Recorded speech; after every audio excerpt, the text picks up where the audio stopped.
Welcome everyone. Thank you so much for being here for the first webinar of cStor's CyberWise Tour. Today's event features Andrew Roberts from cStor and Sterling Wilson from Rubrik, who will be diving into when minutes matter, how to reduce your ransomware recovery time. For a few housekeeping items, I'm Katie Barrett, the marketing manager at cStor and your webinar host for today's event. Before we begin, I want to make sure to take a moment to pinpoint a few helpful tips to ensure that everyone has a great experience on today's session. First, you should have a control panel on the right side of your screen. You can minimize or maximize this panel by clicking the arrow button in the upper left corner. Second, we'll take as many questions as we can at the end of today's presentation as time allows. You can post questions to the questions pane at any time during the presentation. And finally, no need to take notes in today's session as it's being recorded. We'll share the recording link with all attendees following the event. So with that, let's get started. I would like to first introduce Andrew Roberts, Chief Cybersecurity Strategist at cStor, for a brief introduction, and then we'll get going with today's main event. Thanks, Katie, and good afternoon, everyone. Welcome to this, the first webinar in our second annual CyberWise Tour. We had a lot of fun with last year's tour, and this year we've made it even better. As Katie said, I am Andrew Roberts, cStor's Chief Cybersecurity Strategist, and I will be your host today and throughout this year's CyberWise Tour. Today is the first in a series of 5 webinars that will be held throughout the summer. At the end of that series, we will cap it off with an in-person panel discussion with each of the speakers from the webinars, where you can have a chance to ask the questions you didn't get answered today or during any of the other webinars. I see a lot of familiar faces out there and some new ones too. For those of you who are not familiar with cStor, let me just take a couple of minutes to get you acquainted. This year at cStor, we are celebrating our 20th anniversary. This is an exciting time for us, and we are so thankful to our loyal clients that have been with us for many years. We could not be here without you. We help our clients solve their difficult IT challenges by helping them identify the end-to-end solutions that make the most sense for their businesses and their environment. And we do that by putting our clients first, always, and bringing vendor-agnostic solutions that are customized to their specific needs. Cybersecurity is only one of our 3 main focus areas. We are proud to be able to say that everyone on cStor's cybersecurity team is a seasoned cybersecurity practitioner with years of experience doing the same jobs and facing the same challenges that our clients face every day. And we back that up for each of our focus areas, cybersecurity, digital transformation, and modern infrastructure, with robust services that help bridge the gaps and help you get the most from your investments as quickly as possible.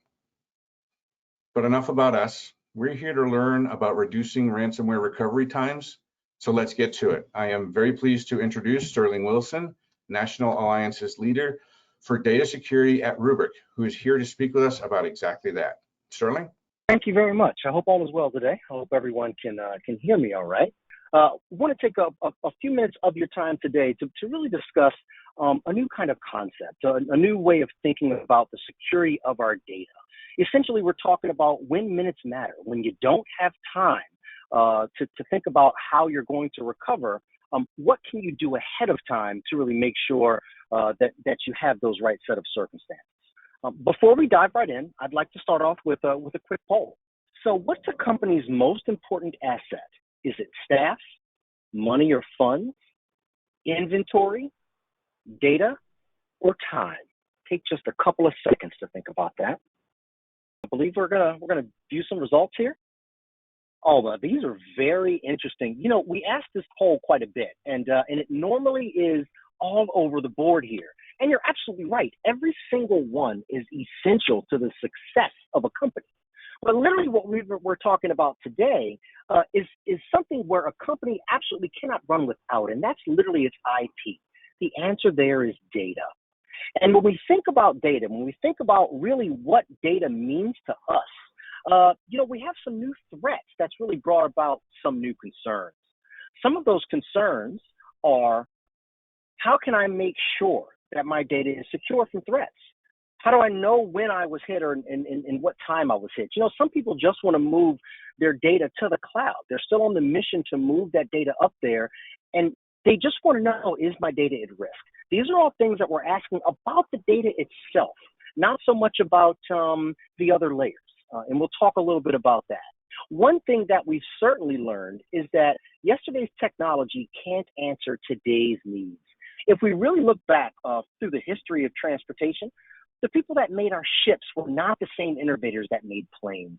Those same planes are not the same innovators that now have our electrification journey, and even up into SpaceX, up into space as well. So if you think about how we consume media, think about the telegraph, the TV sets. Remember those cable remotes that were tethered to the television? That was 35, 40 years ago. Now look at how we consume with Instagram and Facebook and all of the social media. The point is that we have different needs today than we did yesterday. And I won't read each of these, but you can certainly go through and see how in each and every vertical, there have been leaps and bounds changes. More times than not, these changes are brought about to fix a solution. One of my favorite quotes is "everything is broken," and Paul Vixie, who's the creator of DNS, actually said that. It was last July, about a year ago. What he was talking about, of course, was the idea that ransomware has broken everything. We know for a fact that businesses are under attack. We've been trying to do everything we can, whether we're talking about firewalls or CASBs, which really just restrict or allow the access through cloud endpoints and things like that, intrusion detection. When we think about the way we've been taking our alerts and folding them into larger dashboards so we have a little more oversight of what's going on, we're doing all the right things. But the bad guys are still getting in. Even the other all strong security companies out there will say the bad guys are getting in. It could be because of an accident from a staff member. It could be because a door was left open that they came through. The point is that we know that our data is being infected. And as a matter of fact, when that data is being infected and held for ransom, it doesn't really get much better. If we take a very quick look at an actual ransomware event, dealing from some of our customers that have been through things and things that we've actually helped and we've actually seen, we see several things with our clients here as well. Number one is they're hit usually by social engineering, whether it's a patch or something that's out there. But one thing that we've seen was really the sense of alacrity that's really poured on here, like gas on a fire. By the time that the event is actually brought up, by the time that we actually can see that they've made themselves present, many times they've already been in for 4 to 5 months already. So the idea is that they've given you 48 hours and you just don't know where to go. So the way we think about those threats, just being able to go to a backup or just being able to go to other data and just sort of overwrite it, is really just an old way of thinking. That malware is in there and it'll just replicate itself if you really don't know how to mitigate that issue before it happens. And the post-mortem of an attack certainly doesn't get much easier. At the best, you're able to recover. That may take a couple of months as you move many of those things around. And of course, if you have to scrap everything, if you have to go back to new hardware, just imagine what that would mean. These are new issues that we just didn't have yesterday, and they're just new ways of thinking about what a threat means to us. If we actually look at why organizations are stuck paying the ransom, well, the ransomware, as we just said, they lock down the data and actually ask for a ransom. Normally, we have one of two options, and this is sort of that legacy way of thinking versus why we need to think about something different. Many of my colleagues that I've seen that have actually been through some of these things, they go in an attempt to recover. What happens is that there were two teams that were not talking. There's IT ops and SecOps. IT ops is, of course, the team that actually physically brings back those servers, the infrastructure, the ladies and gentlemen that actually get our things up and running. And of course, there's a SecOps team. It's new for them to have to go back and look at what we call a blast radius. What information was touched? What was moved? What was exfiltrated? And so this team has a job to do before they can call everything all clean. The issue is that can take months. And if you can't answer the questions of, is my data resilient? Can I identify where those risks lie? And can I recover without those risks in them? If you can't answer those questions and answer them quickly, you're stuck paying the ransom. And that's why it's not the same as the way we used to think about things in the types of threats and how we would recover from threats. They're new industry standards. In fact, we know that it's time for a new approach. We already talk about infrastructure security, those firewalls, those CASBs, the IDPs, those things that have always kept us even down to the application layer. But now we need to think about data security as well. The idea that we can bring back data from the data itself, because the people are already getting in. We need to know that our data is solid. We need to understand that that we can observe if there's something happening to the data itself, and then make sure we mitigate that as well. And of course, being able to recover something with integrity to it, to make sure that it doesn't still have malware in it. That is zero trust security, which blends the infrastructure security and the data security. So the three things when we talk about data security, it's a new concept here, and I just want to take a few minutes to really talk about the data resilience, the data observability, and the data recovery. So we're going to make sure that our data is defended against those threats. We've got to make sure we're monitoring for those threats, and of course, be able to bring the data back with the right set of circumstances. When we're talking about data resilience, we ask ourselves several questions. Can anyone tamper with my backups? Can anyone get there? Can attackers find my stuff? Are the admin accounts compromised? Do I have a bad or threat actor that's inside my walls? So these are things that we have to think about today, and that's that part of that data resilience. We want to make sure that your data copies, no matter whom you're using, make sure that they're immutable from the first copy. We want it to be zero trust by design. So let's make sure that you're using things like multi-factor authentication as well. So we want to make sure that your data itself has the right set of circumstances around that as well, so that you can make sure that your data is actually resilient. Data observability. This is being able to monitor your data, seeing what your data is doing. Is it changing? Data means more to us than it ever has before. We actually use that data to do things like either cure cancer or to have a better algorithm for loading planes. The point is that the data itself is important, and we need to make sure that data has integrity. So this is why we need to be able to detect anomalies in that data. We need to make sure that we can find those malware infections. And remember, we talked about this new need here, and that's for that SecOps team to identify the blast readings, to figure out what was touched, what wasn't touched, and what's still safe to put back. Indeed, the ransomware investigation is the main reason why we all need to make sure that we're staying ahead of these threats. You can see that if you try to go back and determine these types of things without having the proper solutions or your proper solution in place, you could really end up back on your heels quite a bit. In sensitive data discovery, one of the biggest things in understanding what your blast radius is also understanding where your sensitive data is. I've talked to many people, just over the years, from being in panels and just working with customers as a consultant. And one of the things that was the toughest to get our hands around is, where is the data? Where is your PII?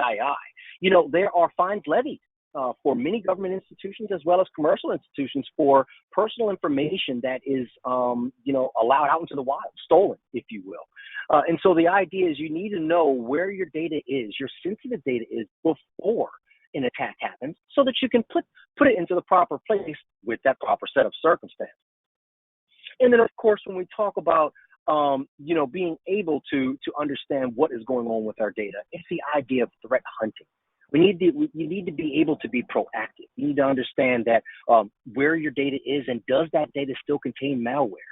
Remember, when we go back to the different facets of a ransomware attack, alacrity is key. They don't want to give you time to think. It's just the time where you have to just turn and react. So at that point, we really want to work on, making sure that we're able to look across all of the sets of our secondary data and actually perform that threat hunting. Let's talk a little bit more about threat hunting. What is threat hunting, right? It sounds sort of like some TV show or something like that. And it is kind of a cool name. But literally, when we talk about threat hunting, what we're literally talking about are answering some of those questions that were being asked today. Which servers do they have control of? How do we scan? How long will it take if we need to do different levels of recoveries? Once again, you don't have time to think at that point. So what you need to be able to do is to have a new way of thinking about your secondary set of data. Now, what I'm focusing on here today is really the use of YARA rules, YARA rule engine. YARA rules are really cool. You basically just need a condition, maybe a couple of strings that, sort of define what it's actually going to look for, but you can point it at files and paths and extensions or secondary sets of data. It's a way for you to stay ahead of the threat to make sure that you know that if you have to perform a recovery at that time and you have no time to think, you know exactly where that malware is and where the malware isn't. Now, everybody would understand the upside of the YARA rules. The actually complete best way to do that is reverse engineering, but you don't have that time, which can take months and is exorbitant, honestly, in cost. Building your threat detection and your threat remediation around these YARA rules is a smart and an industry standard way of doing that. And that's why we always talk about that we really need to make sure that you're able to hunt some of those threats as well. And of course, looking a little bit at data recovery. At the end, we have to put the stuff back, right? It's not just about being able to protect it, make sure nobody else can get to it, make sure it doesn't have malware. But if you are under attack, you need to be able to get to that data and put it back with the right set of circumstances. How do I get my most critical apps back immediately? How can I test that everything works? Well, we need to make sure that we have a plan for the actual data recovery part as well. So that's making sure that you have an automated way, not only of protecting the data, gathering the data, but actually bringing that data back with SLA policies, with instant recoveries, to make sure that you're actually bringing the good data back from the last known good copy, and you can be assured as such with whomever you have to report to afterwards. And to make sure you're containing those threats. Remember, you already know where that last piece of malware is, and you're recovering before that. So you can control access to that quarantine data and even save it for another post-mortem if you need to. But the idea is that you know where your data is, you know where your personal information is, and you're able to apply that to do an orchestrated application recovery. So you're talking about taking the data you need, the data that gets you solvent back up and running, and putting it back and putting it in place very, very quickly. So quickly, in fact, that you definitely want to have companies, if you're going to choose them, that are also going to choose you. You want to have solutions, teams, technology behind you that is so confident that they would even offer, a ransomware warranty. So that's just something to kind of keep in mind as to how important some of these solutions are today. So we've talked a little bit about sort of some of those new threats, what you can do to step ahead of those new threats, and of course the idea that you want to have a company that stands behind you with a ransomware warranty. So this new type of threat, the new data security threat, the data security answer to the new threats. We have our infrastructure side, and then of course we have security right at the point of the data. Security that provides that resilience, provides the observability, and gives you the chance to bring back data with the right set of circumstances. I really appreciate your time today. I'd like to turn it back over to the moderators. Thank you. Thank you so much, Sterling, for your insight. At this time, we'll actually open it up for questions. It looks like we have a few coming in. Sterling, and I know we have Suresh Kala from Arrow, who will be joining us for the Q&A as well. The first question, actually, as a reminder, please put the questions in the questions pane if you would like to hear any further questions answered. But with that, let's start with the first question. What is the biggest threat against our data today? Hey, thanks, Katie. This is Suresh Kala from Arrow. That's a great question.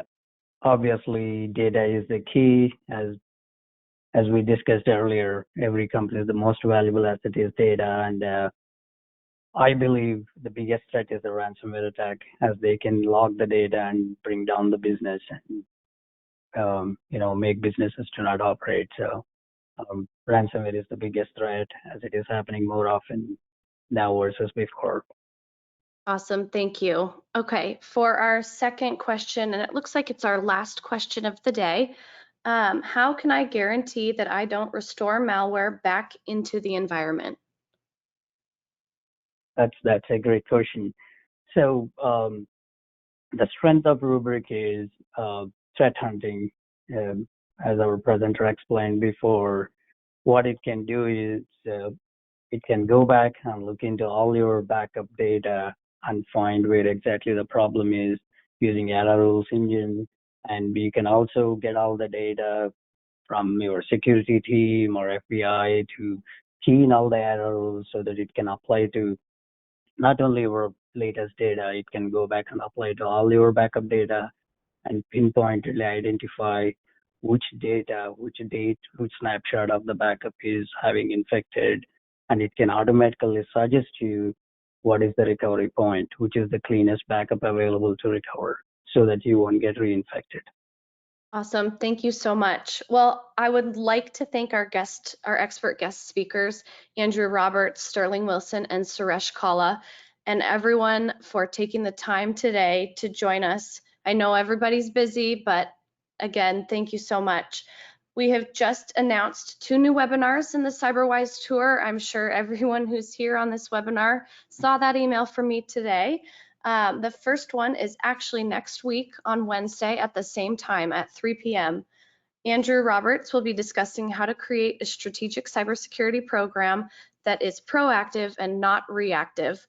All other webinars and live events for the CyberWise Tour can be found in your inbox, or they can be found at pages.cstor.com/CyberWise Tour. Thank you so much, everyone, for joining us today, and I hope you have a great evening.